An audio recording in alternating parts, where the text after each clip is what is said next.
Hey everybody, movie reviewer next door here, and I'm back with another review.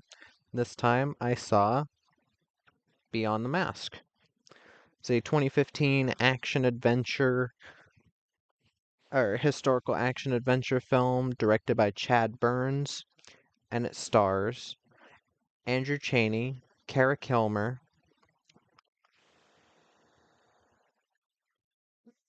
and John Rhys Davies. In the film, a former assassin tries to redeem himself by becoming a masked highwayman in colonial America. So, what did I think of Beyond the Mask? Well, I was crazy thing about this movie. I was told it was a Christian movie, which made me a little bit interested because I've been looking for like a truly amazing Christian movie, which I know there has to be one out there. And to be honest, I didn't find it, but you can do a lot worse than this. The people saying this is like a colossal piece of shit, like once you take the budget into consideration, a lot of things about the film, it's not that bad.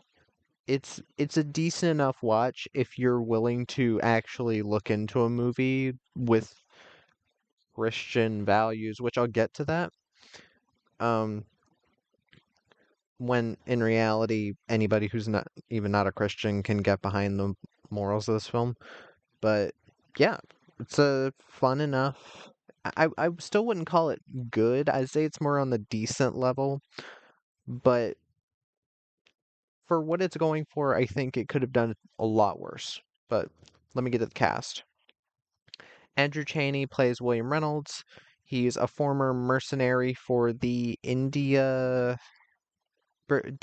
British East India Company. Um, and he's been double crossed by his former employer because his employer's like, "Oh, you don't want to work for us anymore." So they try to have him killed, and then he assumes the identity of someone else, and is basically on the run from this Charles Kemp guy for most of the movie. Andrew Chaney, I've never seen this actor before. He hasn't been in a ton, um, but I didn't mind him.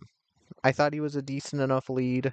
His acting never annoyed me. He had some pretty good emotional moments, which a lot of bigger budget, better known actor movies can't really get that. But yeah, I bought him as this kind of vigilante character. It made sense. Kara Kilmer plays Charlotte Holloway, a woman who basically saves him when he's like fainted on his horse. And they kind of fall in love. Kara Kilmer apparently is known for Chicago Fire. I didn't watch Chicago Fire, but I know that's a pretty popular um, broadcast TV show. I didn't mind her at all either. I think she worked. Some bits of acting I think are a bit weird, but overall, again, she also had some decent emotional moments.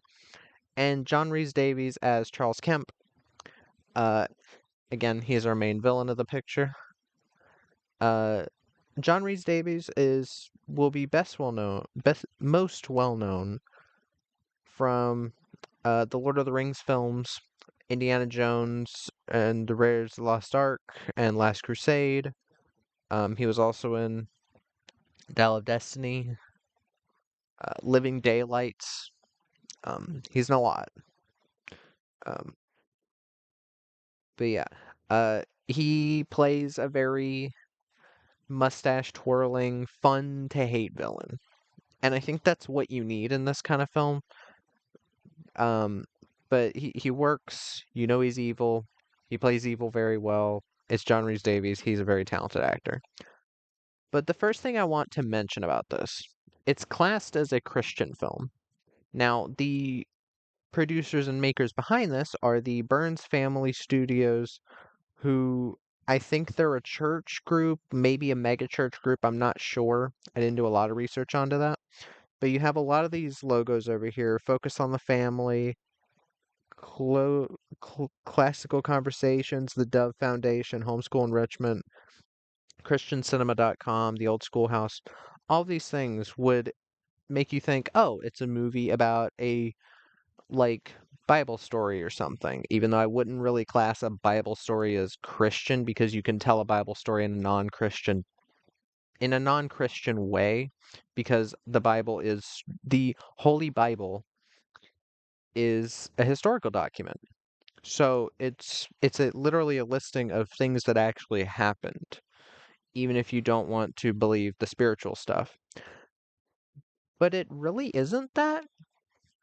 The most Christian text I could think of that's in this are themes of redemption, forgiveness for crimes or anything bad you've done in your past, and the thought of no sex before marriage, I guess, because the main characters want to get married and they really aren't that romantic in that way. Like there's not like a hinted at sex scene or anything, meaning that they're probably trying to wait until marriage before they have sex, which if those are specifically Christian values, forgiving people for doing you wrong, uh like trying to do better as a human being and no sex before marriage, then I'm sorry, like that just sounds kind of weird for that to be just a Christian thing, but okay.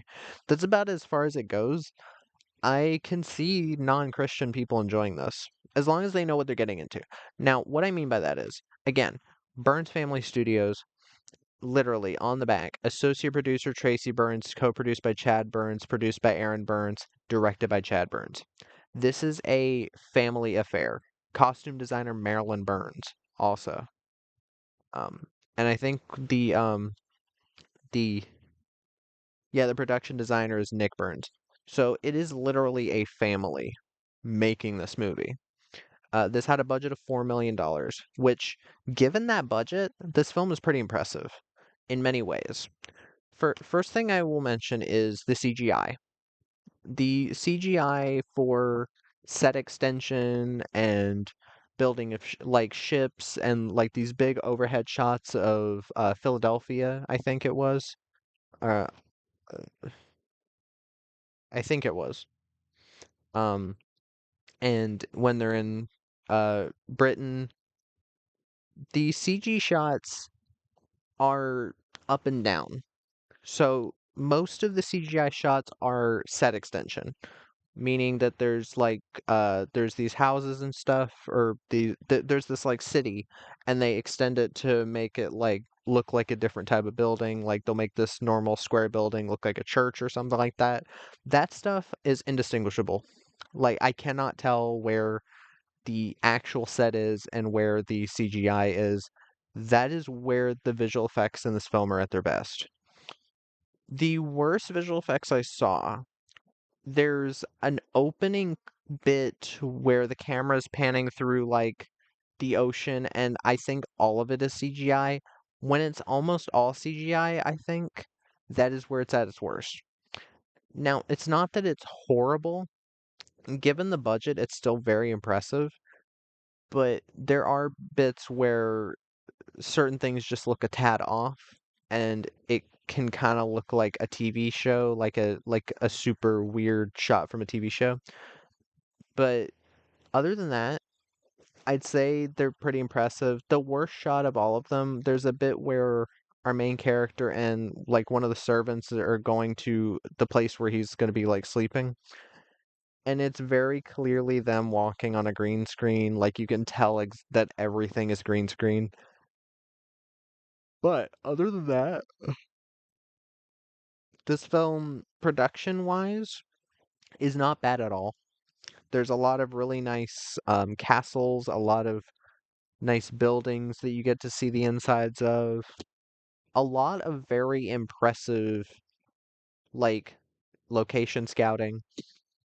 And I would say that's where this film is at its best. It recreates this American Revolution setting very, very well. And I think if they hadn't gotten that down, this film would have. I mean, it specifically picked this. They specifically picked the setting, which I think is cool. it's a cool thing to have the setting. And it also kind of reminded me of Assassin's Creed, the video games. But instead of your character being a current assassin, you're a reformed assassin becoming a vigilante for the good of the people and all that.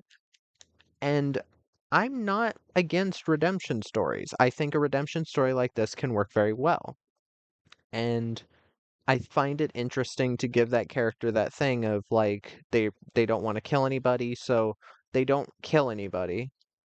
So if you're looking for an action movie that has like a bunch of blood and stuff, you're not going to get that here. This film is PG.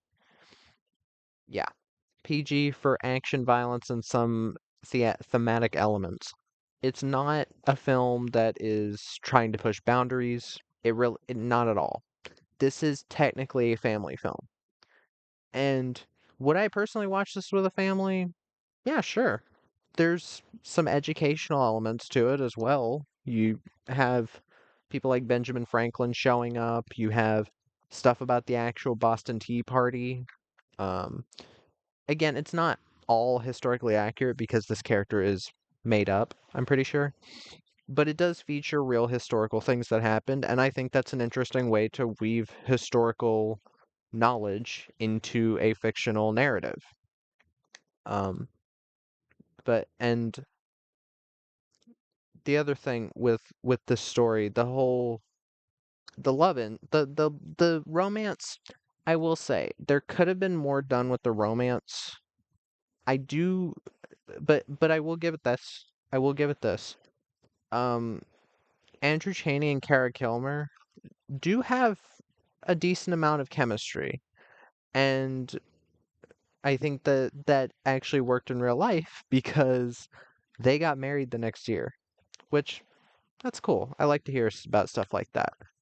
Um, but yeah, like they do have some nice emotional scenes together that do a lot more than a lot of action movies or even adventure movies would do with that type of thing. So I'll give them credit for trying. Um, Again, John Rhys Davies plays a very fun villain as he as he is going to do. Um, but where I think this film kind of sags is there are times where the film, with an action adventure film, you're expecting a bit more action. There is a decent enough amount of action, but I think the action could have been done a lot better. It's very, excuse me, it's very clear that Andrew Chaney is not a like trained martial artist or anything, or a trained fighter. And the fight choreographer, if there was one, was not super like into whatever he was doing. It's not that the action scenes are bad, it's really up and down because you have these like fight scenes where he's like using a gun to hit people instead of shooting them, and the bits where he's like evading people. The scenes where he is the caped guy, where he's the vigilante, I think are the best ones because they really show the scope of the visual effects when he's running across the rooftops. The visual effects really do shine. I actually thought those scenes were pretty fun. There's a bit where he runs through a window of somebody's house to the other side, and it actually reminded me of Assassin's Creed 4, where you could do that exact same thing. Um, and I'd say that's kind of what a bit of the movie is going for. It's basically Assassin's Creed, but from a faith perspective. Even though it's not really, I fail to call this a faith-based film. I don't even know what you'd count as one. Because again, if having good morals, uh, accepting what you did in your past, trying to redeem yourself, if those are supposedly Christian-only values, then again, why do people make it out to be so bad to be Christian?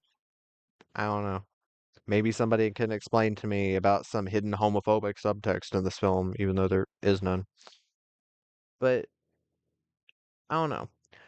The reason I can't exactly call this like a movie I would watch again, like maybe if like a friend wanted to see it, but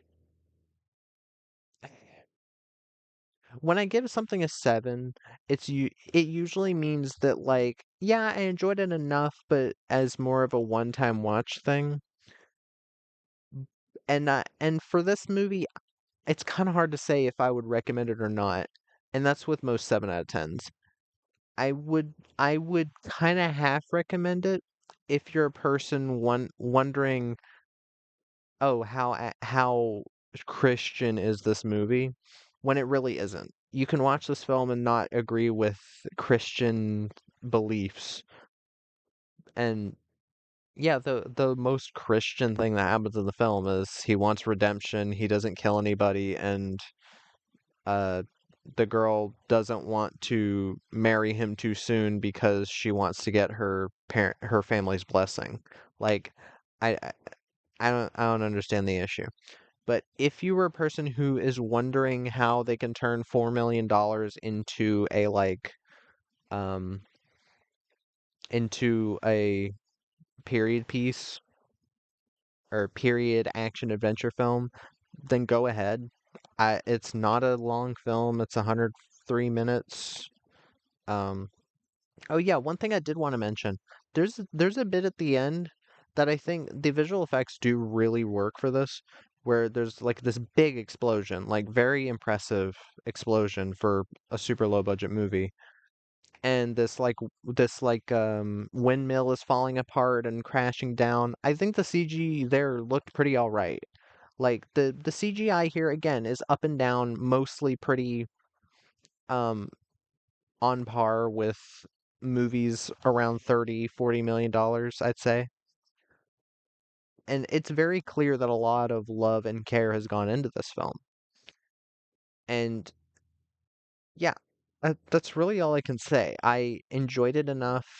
It's again, if it was super like